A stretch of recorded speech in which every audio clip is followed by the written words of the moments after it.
6 guys, in my opinion, that are competing to be state placers this year. We have a couple of them, three of them have goals of winning individual state titles. So, you know, all those guys reach their goals, will be right in the hunt to compete for a state title.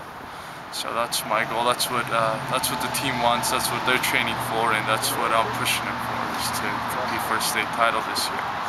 Give me your thoughts on guys like Morgan McIntosh and Tank Knowles. And you know, well, both of those guys have really high goals for themselves, and they're working hard. They're working harder than years before. They're coming back as juniors with a lot of confidence and maturity, where they know exactly what hard wrestling season is all about, and they've been at the top level, so they know what's ahead of them, and they're working extremely hard for that. So I'm really fired up about them this year. You know, they have goals of not just winning a title, but really dominating their way through the competition this year. So, and you know, they're not just saying that, they're training that hard to accomplish it.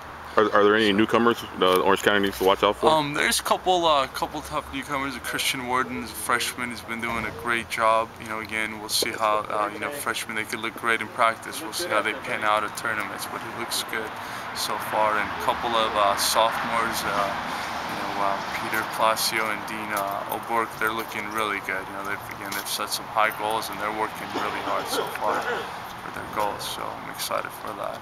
All right, thanks a lot.